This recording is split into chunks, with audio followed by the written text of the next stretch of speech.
Ṣẹ̀kẹ̀rẹ̀ lọ bá jó, ṣẹ̀kẹ̀rẹ̀ lọ bá jó, olúwa mi ò dìde ojó ṣẹ̀kẹ̀rẹ̀.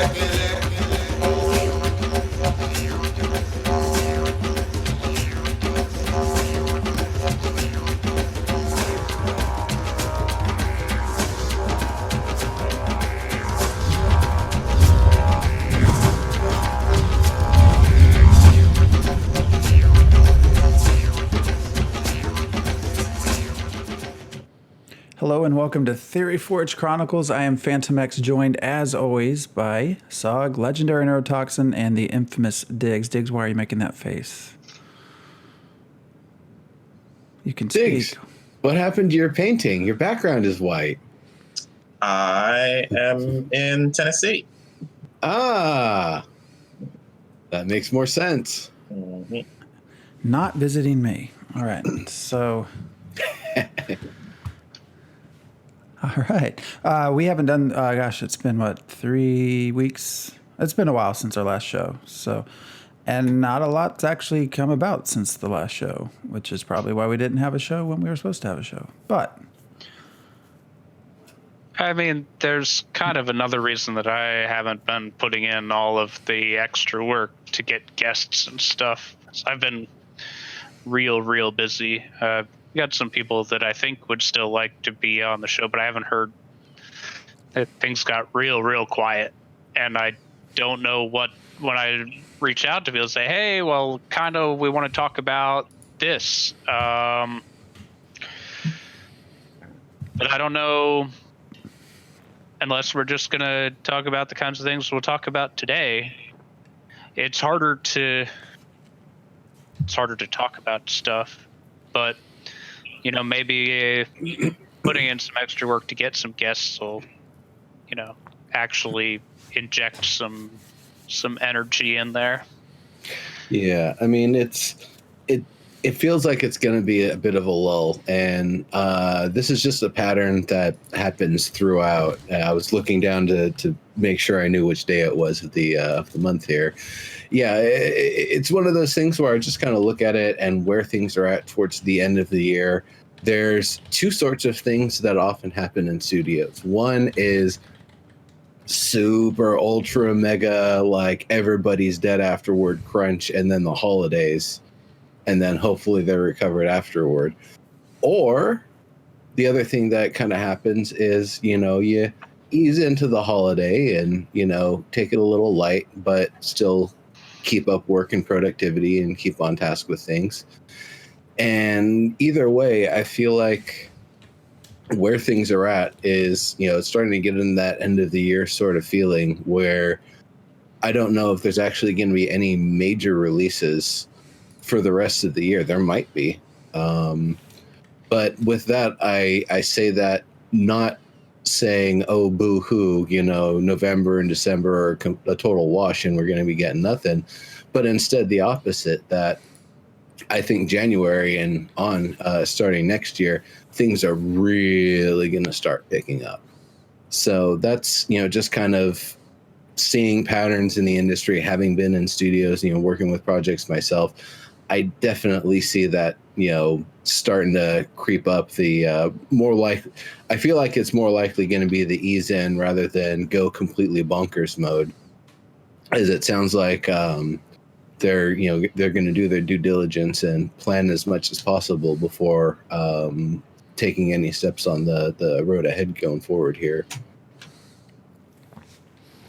So what is next? So what do we have? So there's always kind of two things. There's what's next in the kind of chain of events, which is the Settlers is going to happen, and then things that happen after Settlers, and then things that happen after that, the things leading up to the launch of the game that are already, in a planned sequence. And then beyond that, there's at some point there's going to have to be some form of playable client. Obviously, there's some of the stages that we can't not have a playable client. Expo, for example, we have to have something playable. So it's one of those things where giving us something playable relative to where the steps towards launch.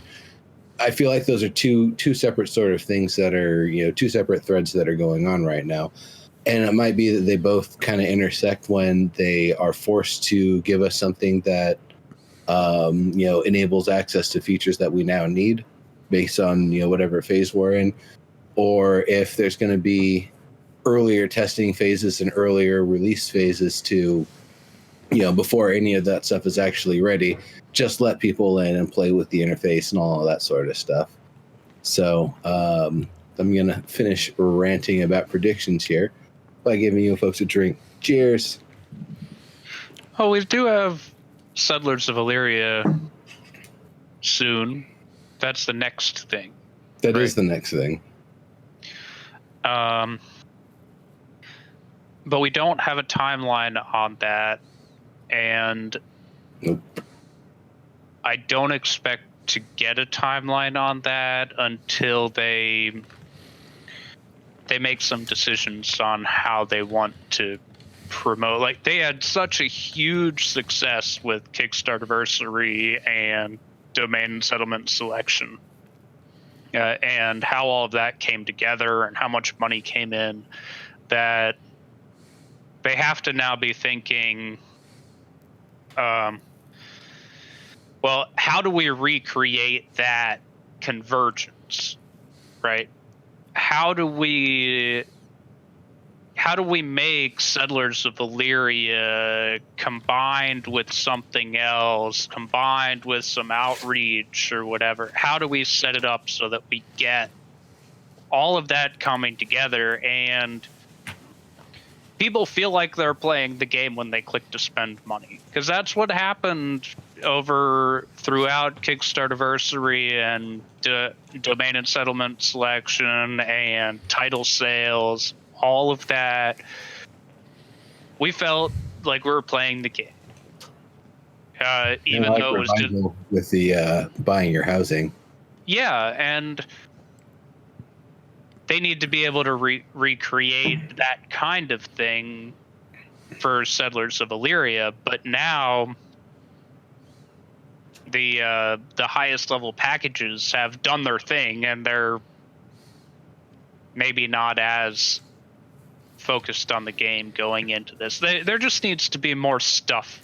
Like, it's fine to have a break now. I think that everyone needs a little bit of a breather after domain and settlement selections. Name approvals appear to be almost done.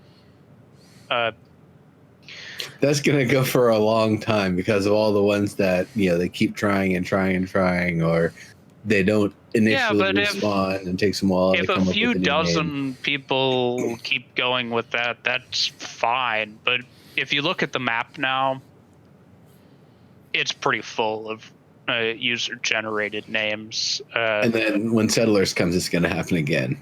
Yeah. Which is fine. It is. Right? So, in talking about all of this, there's a little bit of drama in the Discord. I don't know if it's drama. There's conversation in the Discord about whether or not showing pre-Elyria stuff is bad for the game in the long run. And Snipe addressed this a little bit in the Shiny for this week. You guys all saw that? The sale fin. Well, they showed the high poly sculpt of one of the creatures that they're working on, and Snipe wrote about the process and how they're able to, using the low poly models and the rigs and stuff, get so much work done on the core game now without having to wait what could take months for a high poly model to be fully done and integrated into the game to even play with it.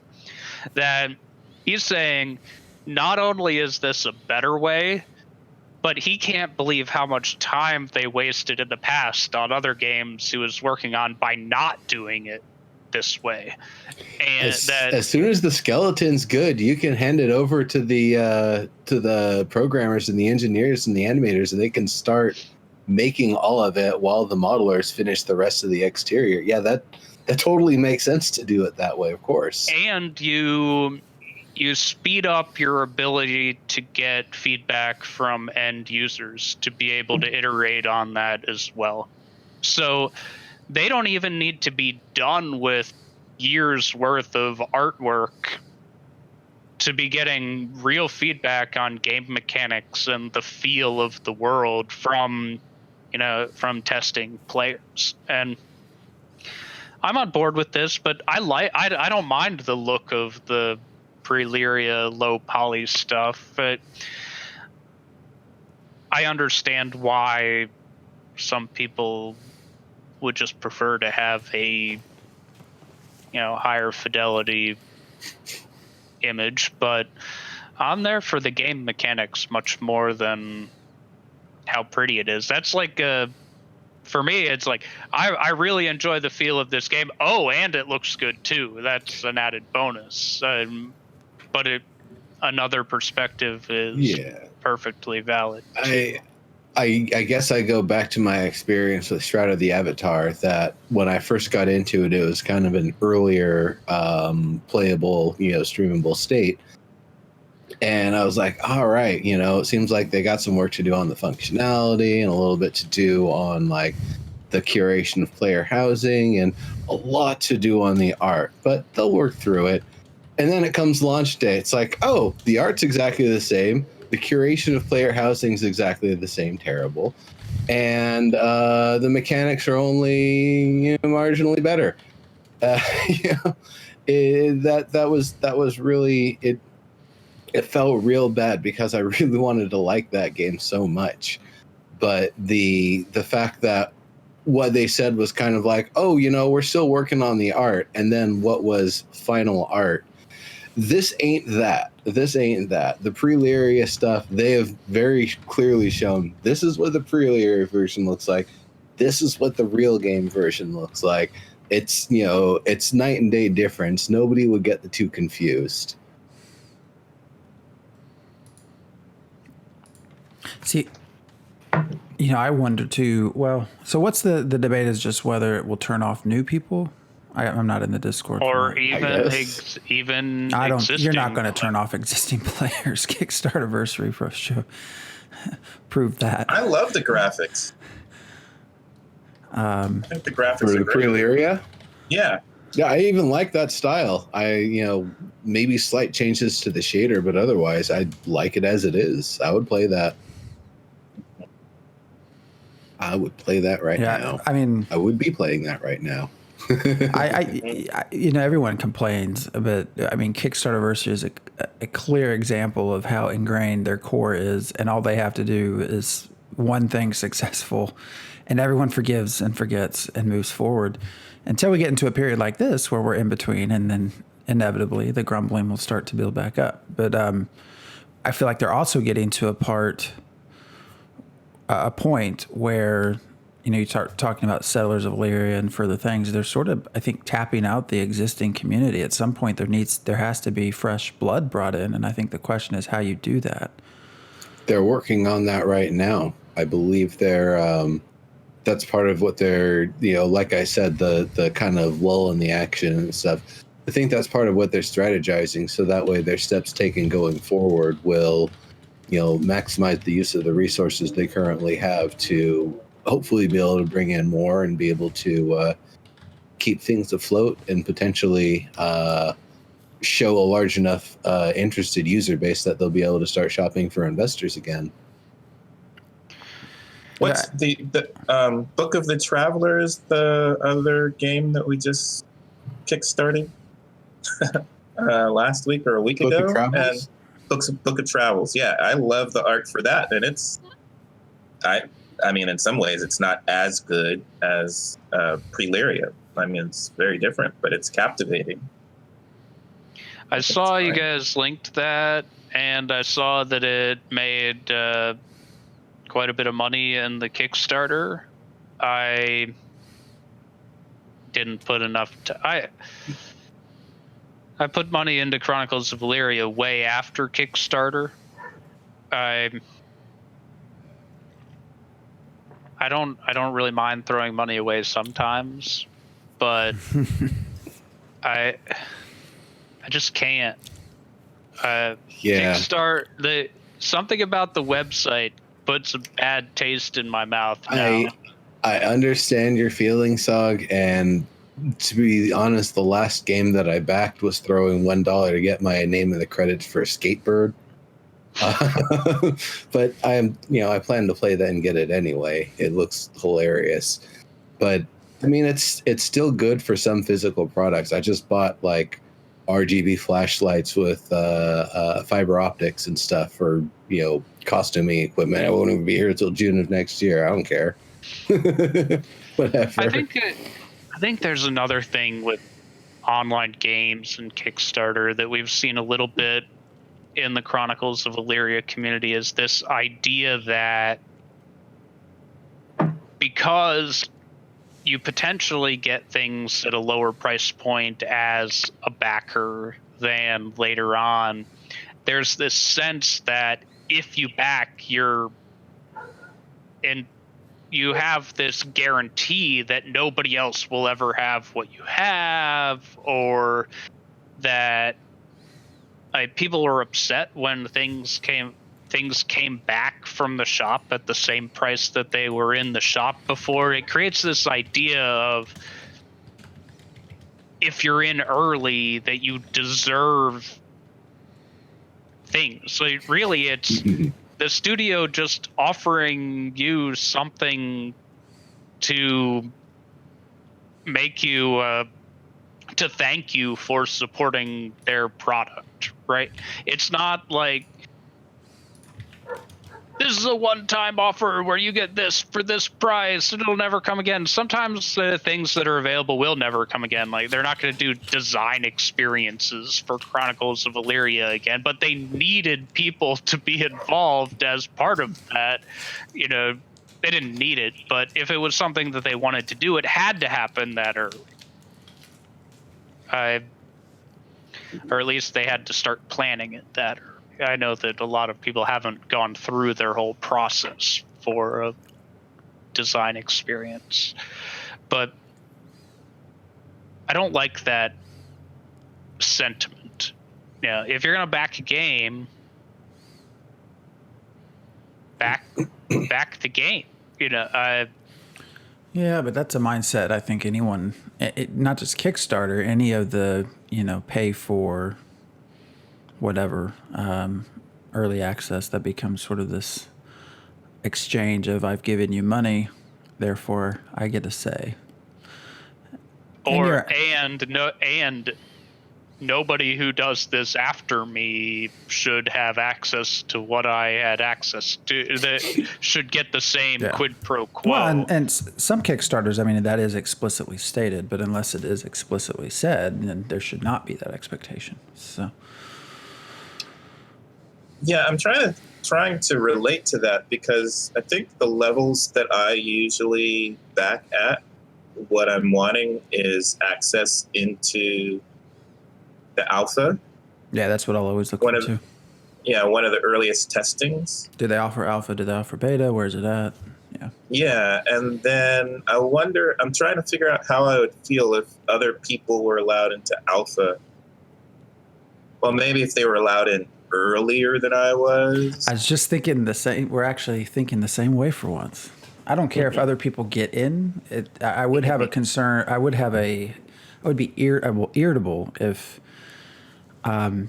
someone, I was waiting while someone just yesterday gave them, $100 gets in. That would be a little annoying. But yeah. But other than that, yeah, I don't care. So I do think, going back to this, so I do, part of me feels like they're not doing sellers because, again, having to acquire new people to actually make it a fun event. Like, how many people that currently own things are going to go back in and fill in even more? I mean, there will inevitably be some people who do, but there are still so many things left to purchase that part of me, I feel like they're waiting until they can actually have a rush of people coming in. And so the question becomes how to do that. Makes sense. Well, that might be a chicken and the egg sort of thing, because I don't know if they are going to do the big marketing rush before a certain feature is released, or are they going to do a certain release of a feature and then try to do the marketing around it. Like, is it something where they're trying to get a rush of players under any circumstance, but then have no actionable thing to do with it? Or is it that they want to have something actionable or a series of actionable things so they can bring players in and then keep on bringing more and more of them in? Hopefully doing so leading up to a release of something largely playable. I go back to the statement that Omid would say when asked about why he left SOE, which was, I did everything I could. I built up the hype train. I got it to full climax. I kept it going as long as possible. And there was just nothing I could see down the tunnel. So I left because there was nothing more for me to promote. And they don't want to be in that situation. We've learned that lesson now. So I think they want to make sure when they're ready to start firing off fireworks, they've got enough of them to keep people around for the grand finale, as it were.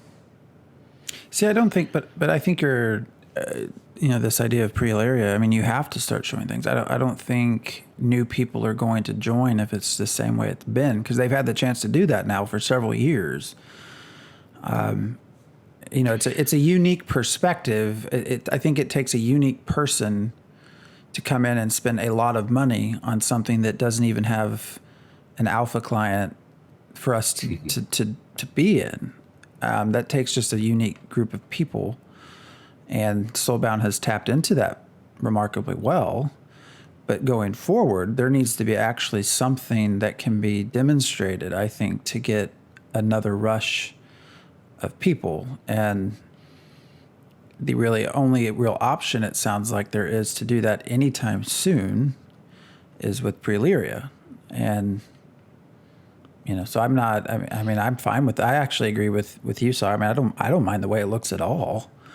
I'm not in it to go look at the sunsets. I mean, that will be a perk, but I want to explore the mechanics and all of the farming and everything else that goes within that.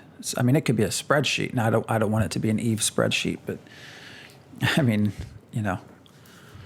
they have to put something together. You do want it to be an Eve spreadsheet. I'll make my own. I don't need them to do it for me. Secretly, not even that secretly, you do want that. I'll have to keep track of breeding, so, But so far, if you didn't sign up yourself, you don't get emails about Chronicles of Elyria. If you didn't go to one of these MMO whatever .com sites and read an article somebody wrote once about the game, you didn't hear just word of mouth, like, there hasn't been, like, I'm not getting Facebook ads about that. I get Facebook ads for Kickstarter projects all the time. When I open my Gmail, at the top of my Gmail is a game ad for a game that I've already downloaded and occasionally play, but have spent no money on. These are things that work. Advertisements on the web work, right? Until you go and click the link and see you have to give them $200 to participate, and you don't have anything in return. They're in an unfortunate position in that I think they have a piece of a virtual world in the future. I think that you could then lose. Well, even Star Citizen at least had ships that you could see. So you can play Star Citizen now. They're just in an unfortunate position in that I think they have a great idea, and there's not a good way to spread that idea right now. I think you've tapped out. Without getting people into a 3D MMO environment, you mean? Yeah. They probably don't necessarily, they probably would better spend money on development as well. So I'm sure there's a financial component. They do not have, the local sort of massively's and everything. They're not going to get anything in some of the major Polygon stuff, right? But some of the more local ones obviously do not look at them necessarily favorably. Well, word of mouth is tapped. I don't look at them that favorably sometimes. But they nonetheless have a following they're just, when you occasionally I'll see some of the bigger streamers that stream MMOs, and they're, what should I be looking forward to? Or they'll post a list of like 3 games that they're looking forward to. And Chronicles of Elyria is never on those lists. I don't know if they're not aware.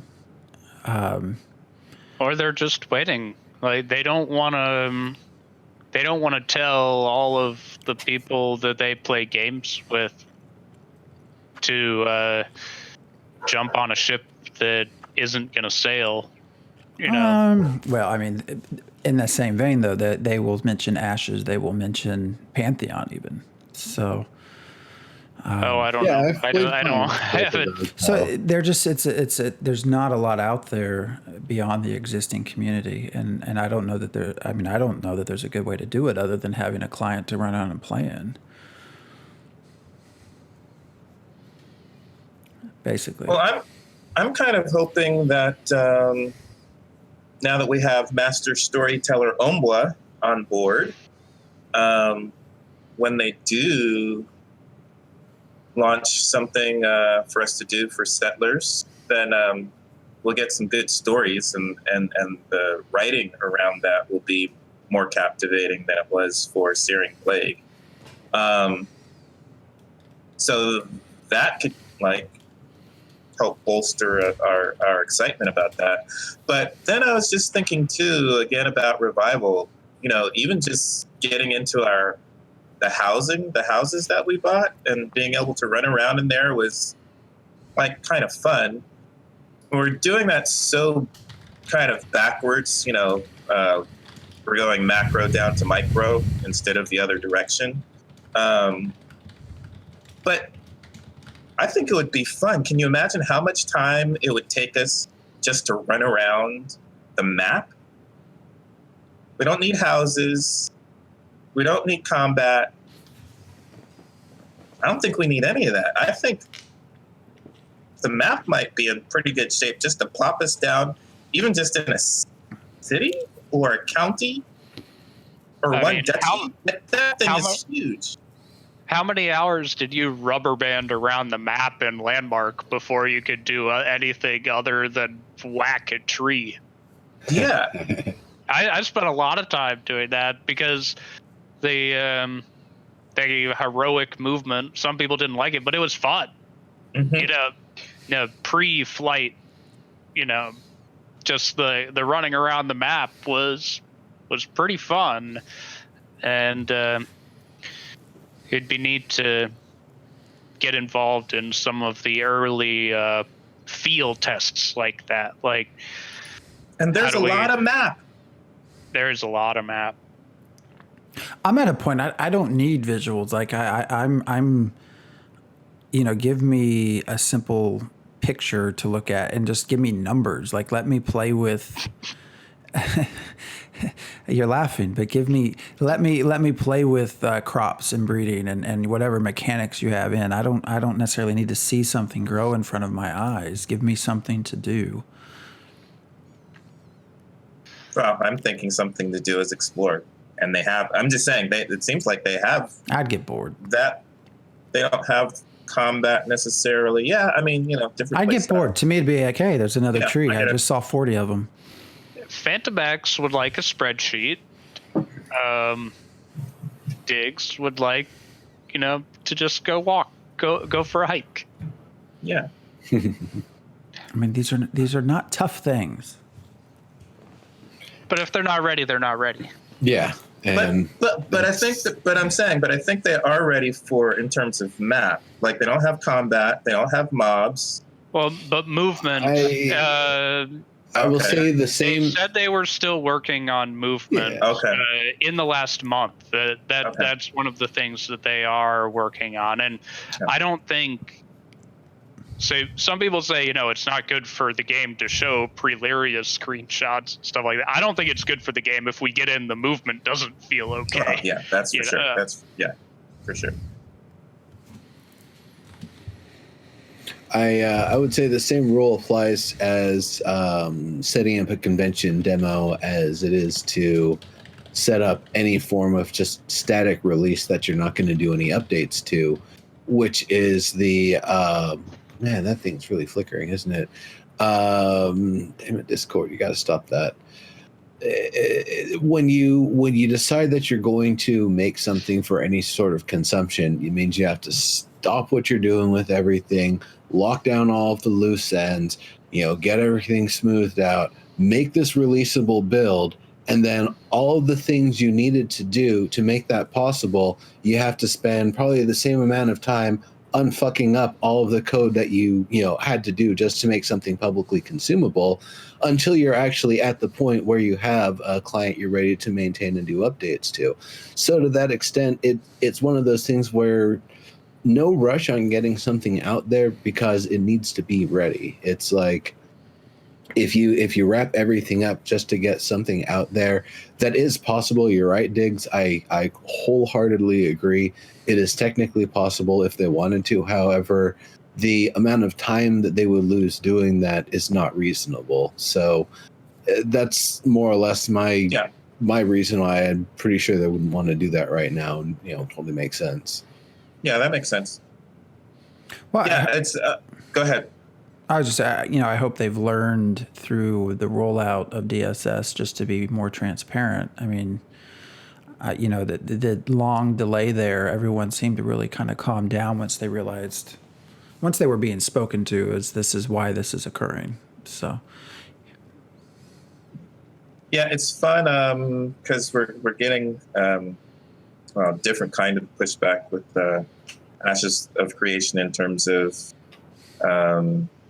there not being a lot to talk about and community wanting to be more active, have something that will be engaging. And the players are saying, well, they should just release this. And it is very easy to, your perspective as a player is very different from the perspective from the game devs. In terms of why we're not releasing this or why we're not showing this, it's just a very different hat that you're wearing or lens that you're looking through. And even with first-time producers or, they might not understand either game development point of view. I feel like they've gone to the other extreme. They've put something out really early that now they have to maintain. So that's a different show. Yeah, that is true. That's sort of the other. They're getting. Well, the thing is, though, is they are getting feedback and data on the engine and the latency control and all that sort of stuff. And while one might assume that they maybe would have gotten further and faster if they had done different steps, we have no idea how their internal process was going compared to what was going on with what we know of what happened with EverQuest Next to Landmark. And then another one we can compare development to was Revival, which was basically it was Ombo and Snipe Hunter doing as much as they possibly could. They had some amount of support from Elphonic. Eventually they stopped having support from Elphonic. Elphonic was like, well, here's the IP back, guys. Good luck. And eventually both of them made their way over to Soulbound, which, that's what happened. But in the meanwhile, while it was around, while it was something that was, being maintained, there was something you could log into. There was something, if you had purchased property, you could investigate to like the most minor degree. And even in that, people were finding like hidden secrets and elements and things that were like hidden in the textures. So, but that, it's all what do you want to release when? Like, is it ready? Is it feature complete? Is it something that needs to be more or less feature complete before you release it? And I think that's one of the things that they're working on right now is trying to figure out what sets of features they need to be able to release what sets of things that they want to provide to us. Like, you know, the entire greater and lesser extent of the land ownership and management system, I feel like is something that's going to have to be known at least during, if not immediately after the settlement stuff, though the actual implementation of that might not be shown for a little while.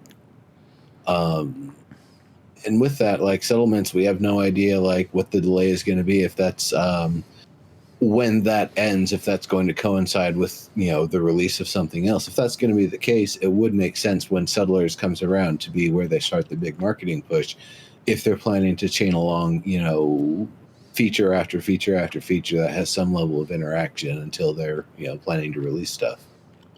When do you think Elyria. When do you think settlement selection will happen? Next year. I think it has to be next year. The auction, you think next year? Yeah, I think it has to be next year, but so when? What's the earliest you think? I don't know. When do people's wallets usually recover from the December holiday season? Maybe mid-January? I You doubt think it it's could be that early? Maybe.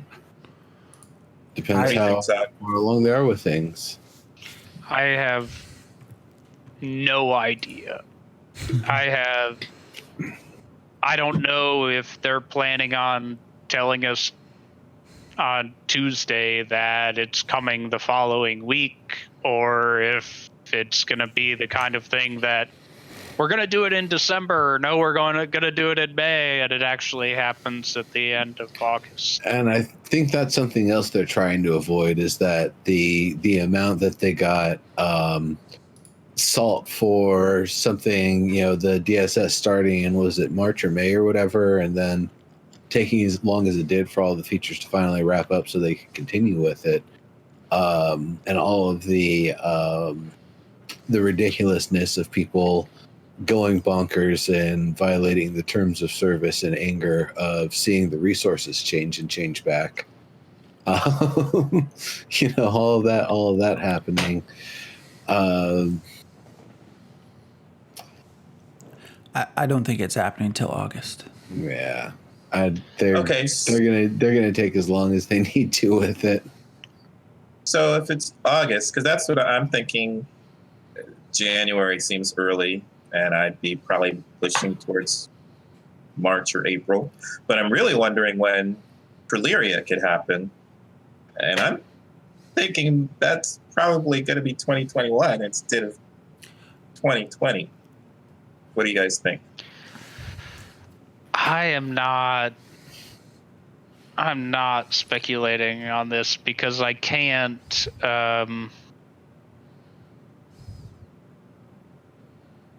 I can't know what I don't know.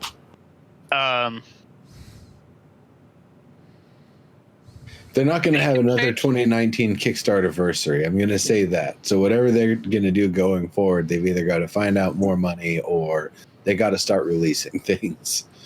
I don't think you put out Settlers until you have a pre-Elyria for people to play.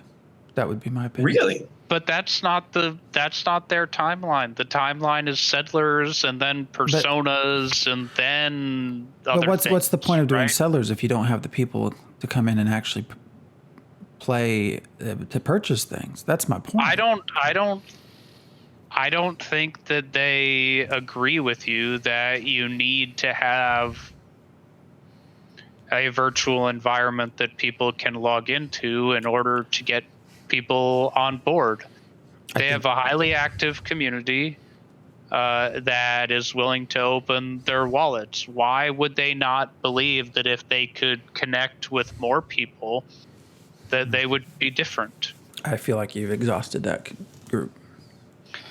And I don't know what research they've done to support or contradict that belief, but I wouldn't, I'm a data analyst. I wouldn't make that guess. I would try to figure out if I need to do some surveys or look elsewhere for data to suggest whether or not that were true. And I don't know. I haven't ever done that work. I mean, I don't remember what the numbers are. I feel like when you look at the numbers of open settlements, after going through this whole round, DSS and people purchasing second things and getting to pick afterwards and all that. But open settlements are not a problem for the game. The game is about interacting with NPCs. The game is about having NPCs. Well, then why do settlers then? Why not just move forward without more it? money and more opportunities for people to come in. Only more money if you have the confidence you're going to get the people to come in. I feel like the group that would invest their money, I don't actually mean by invest, you know what I mean, into something that doesn't have a playable client. I feel like they've exhausted that group of people. $1's $1.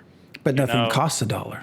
That's the other side, is their things cost a lot of money. $35, for a settlement or whatever it's going to be, something like that. I think that there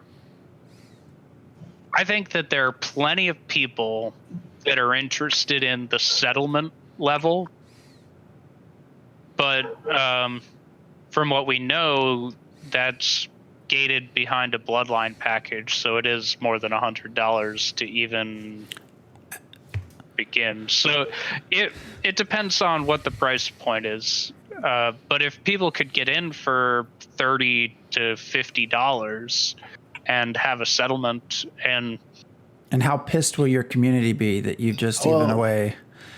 Why would you care? I don't know. Like, would it piss people off, or would it be interesting? Like, what if you offered, hey, Co-Carnage, we want to offer you like a county and like all the towns in it, and 10 million TP or something ridiculous, and you're going to build your own little stronghold community here. Not 10 million. Hopefully not 10 million. That would bring. He's got a lot of people. I don't think we saw that with. I think you will have them bit the hand that even. feeds you. Yeah, that might be a little too far. Kickstarterversary was only my opinion was only as successful as it was because it followed a successful DSS. You put that anywhere else in the year, you do not generate near that amount of money. Well, definitely not. So, now I don't know. I feel like it'd be something where the settlers phase might be when they start trying to recruit influencers and try to get them and their communities involved and engaged and interested. But to ask $180 or whatever, you're out of community that will do that. I don't. You know how many people got to buy into Arcade at $200? Not Arcade Unchained, but it was a lot of people. But that was at a, you get into alpha next week stage, not a. Which comes again to my point of I don't see why you do so. We don't know. We don't know where they're at with that, and we don't know. Like the guesses that it's 2021. So the why guesses of that? I don't know. We don't know when the dates are. So what comes after Settlers? The two things that need to happen pretty soon. Settlers, I wouldn't mind if they delayed, but Personas is the really important thing right now, because it's a way that you create your character identity via the web client so that you can interact with other people as your character and not as your account ID, right? So one of the things that would have been really cool in domain and settlement selection was a way to know who claimed something, but because it was tied to account IDs and, not everybody really wants to share that kind of information. It was a bad idea to allow that. And Personas is a wrapper on top of that where you start your character development now. And I think, and then there's an organization fair they're talking about, which is ways to recruit people to your domains and guilds and kinds of features to support the that kind of organization outside of Discord and actually closer to the game itself. These kinds of things are planned, but. And then we have Settlers of Elyria, which is we haven't heard a whole lot about since the end of domain and settlement selection. When they first started talking about DSS, we were under the impression that Settlers was going to be like, there's a 1 week gap and then Settlers starts. Like, that was like how, or a couple weeks. This is a few weeks later, I think, was the actual phrasing of it. But I don't think that's possible or a good idea. I agree with that, but I don't know what's going on to be able to say, mid-December is not okay.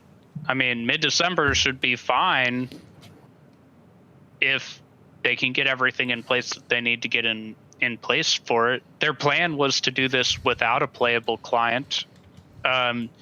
We don't know the number for how many settlements that percentage-wise they're hoping to have full, which is why I disagree about the, let's give away a whole area with all of the titles and everything.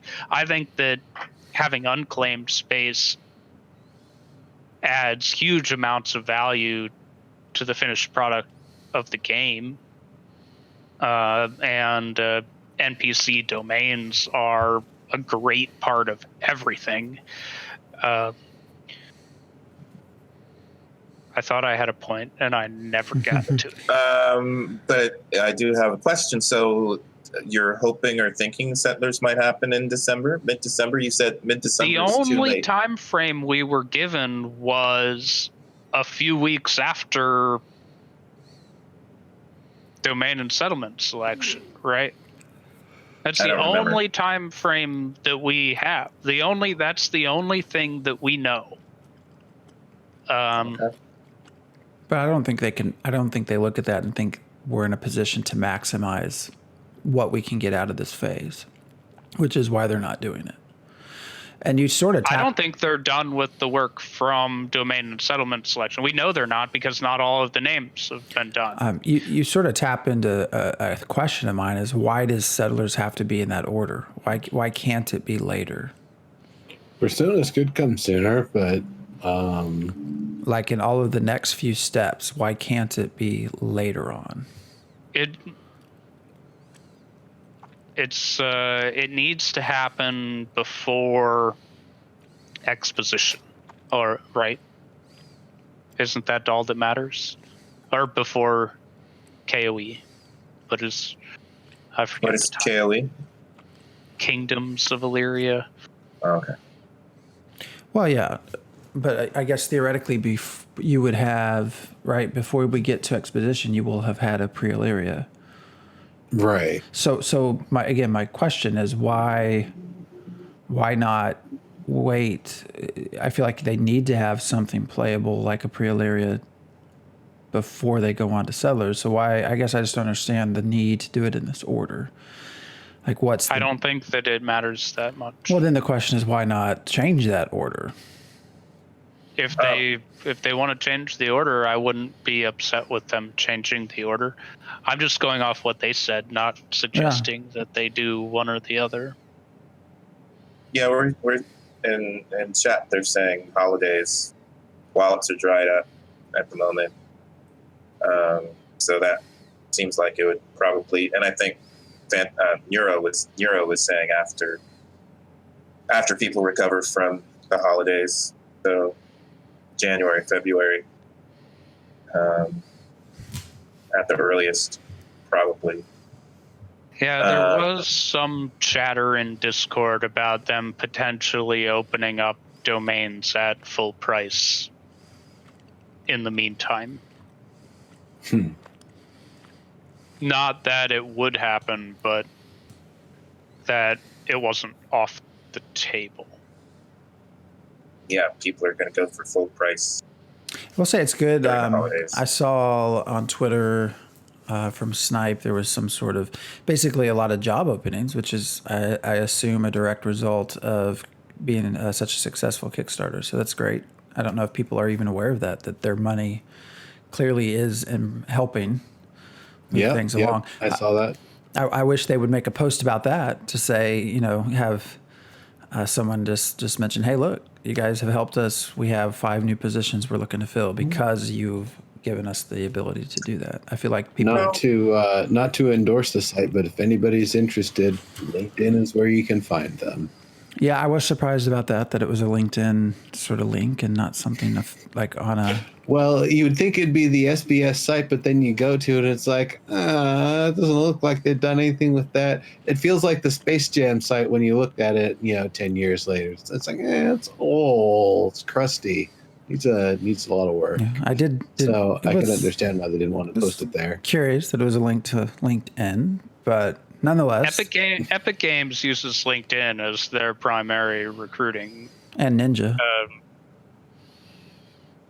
That's For jobs? Nobody laughed. I thought Ninja was Epic. No, he works for Microsoft. Yeah. Now, right? Diggs, you're the only one smiling. Can you help me out here? So yeah, I see a senior server engineer, senior online producer, there's user interface artist, and user interface designer. I think there were some that aren't even listed, right? The post said there's even more that... I believe something about a web person, and I want to say maybe there was a production. To me, that's just something you let your community know. Hey, look, we get to, because you opened up your wallets, had fun doing it. The other benefit to that is now we can make this game faster. I don't know. They did thank us in the newsletter for a successful Kickstarter anniversary. Yeah, but just sort of, you expect that. I think it's good to see your dollars we got actually the rewards too being shown as, hey, look, we've been able to hire new artists because of you. Thank you. So we've actually managed to pull quite a bit out of very little. I thought we were going to have to talk about the crocodile thing for an hour. Oh, the sail fin. We did talk about it. We talked about it a little. I mean, it's a big chunky thing with very tough looking bits on top. It's a well done sculpt. Yeah.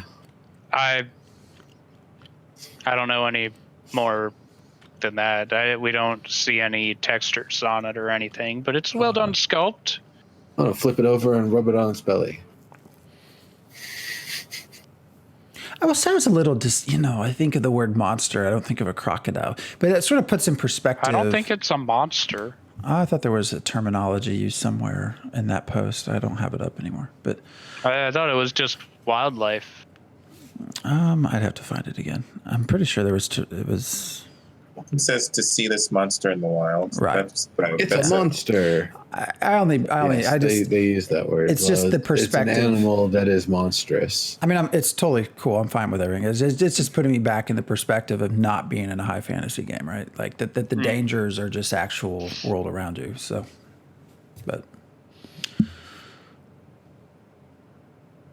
yeah, it's not spawn of the demonkin or whatever. It's just, yep, I'm just a highly evolved. It's a pretty dangerous animal. It's a dinosaur. I mean, the other thing is going to be how surprised we are, I think, at how just easy we can die to things that in other games, you just go up and swat with a wooden sword. I died to a spider in EverQuest. Well, I did to a snake too, but that was 20-some years ago. So, All right. Well, it is 9:00. Anybody have anything else to?